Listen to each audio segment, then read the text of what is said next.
अस्सलाम वालेकुम। Squid versus octopus. अब ये दोनों एनिमल्स ही इक्वेटिक एनिमल्स है। इक्वेटिक एनिमल्स ऐसे होते हैं जो कि पानी में पाए जाते हैं और इन दोनों की तकरीबन 300 स्पीशीज और पाई जाती हैं। अब मतलब आप इसका यूँ समझ लो कि स्क्विड और ऑक्टोपस इन दोनों की ही 300 और इकसाम पाई जाती हैं। ये दोनों ही क्लास सेफलापोड से बिलोंग करते हैं।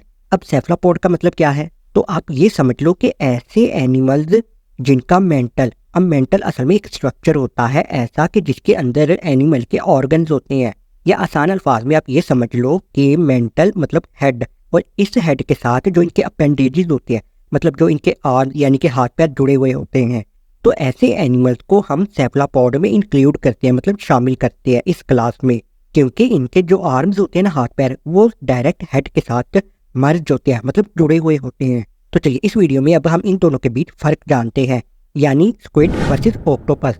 हाउ दे लुक, मतलब ये दोनों नजर कैसे आते हैं या हमें दिखते कैसे हैं। तो जो ऑक्टोपस होता है ना, जैसा कि आप स्क्रीन पर भी देख रहे हो, इनका एक मेंटल होता है यानी कि हेड होता है, और ये बिल्कुल गोल शेप का होता है तकरीबन।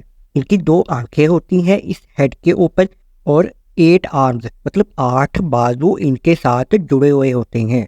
और ऑक्टोपस की काफी सारी कलर्स पाए जाते हैं। और अगर हम स्क्विड्स को देखें तो इनका जो मेंटल होता है मतलब हेड होता है, उसके ऊपर फिन्स भी अटैच होते हैं, और ये होता है ट्राइंगुलर शेप का, यानी कि इनका जो हेड होता है ना वो ट्राइंगुलर शेप का होता है। और 7 आंखें हो गई। साथ जो इनकी बैकबोन होती है ना, ये जरा रिजिड होती है, मतलब थोड़ी सी सख्त होती है, यानी कि एक सख्त किस्म का स्ट्रक्चर होता है, और इसको बोलते हैं पेन। और इनके भी बाजू होते हैं जो इसके साथ ही मतलब मेंटल के साथ अटैच होते हैं, और साथ टेंटिकल्स भी होते हैं। अब अगर हम इनके अपेंडेजेस देखें, मतलब अगर इनके हाथ पैरों की बात की जाए, तो ऑक्टोपस के जैसा कि 8 बाजू होते हैं, 8 आर्म्स होती हैं, और हर बाजू के ऊपर एक सकर लगा होता है। अब सकर क्या होता है? जैसा कि वो सकर ब्लोअर नहीं होता, जैसा कि आप लोग इस्तेमाल भी शायद करते होंगे या कभी आपने देखा हो, तो ये सकर लगा होता है, और ये सकर हर बाजू के ऊपर एक लगा होता है। जबकि जो स्क्विड होता है उसके भी 8 बाजू होते हैं, लेकिन साथ 2 टेंटिकल्स भी होते हैं, और ये टेंटिकल का इस्तेमाल करता है मछलियों को पकड़ने के लिए, यानी कि अपना शिकार पकड़ने के लिए। इसी तरीके से जो ऑक्टोपस है वो भी अपने बाजुओं का इस्तेमाल करता है शिकार पकड़ने के लिए। अगर मजीद इनके अपेंडेजेस देखे जाए, मतलब इनके हाथ पैर, तो जो ऑक्टोपस के बाजू होते हैं ना, आर्म्स, वो बहुत ज़्यादा फ्लेक्सिबल होते हैं, मतलब बहुत ज़्यादा लचकदार होते हैं, जबकि स्क्विड के साथ ऐसा नहीं होता।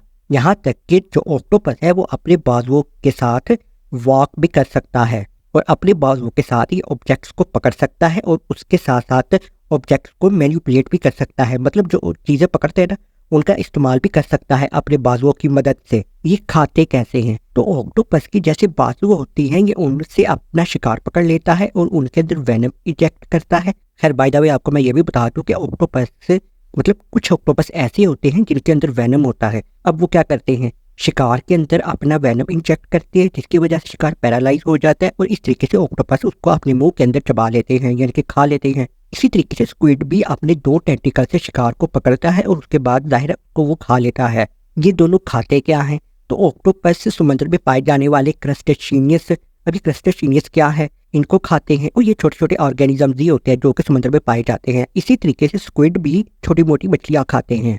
अब ये समुद्र के अंदर किस जगह पर ज्यादातर पाए जाते हैं? तो भाई देखो, स्क्विड आमतौर पे खुले समुद्र में पाए जाते हैं। मतलब ये कि जो समंदर के अंदर फ्लोर होता है ना, जो समंदर की जमीन होती है उसके अंदर, वो जरा उससे ऊपर पाए जाते हैं। जबकि ऑक्टोपस से जो समंदर के अंदर फ्लोर होता है ना, यानी कि जो जमीन होती है समंदर के अंदर, वो उसके करीब पाए जाते हैं, मतलब समंदर के अंदर जमीन के करीब पाए जाते हैं। और ऑक्टोपस ज्यादातर अंधेरे में रहना पसंद करते हैं समंदर के अंदर।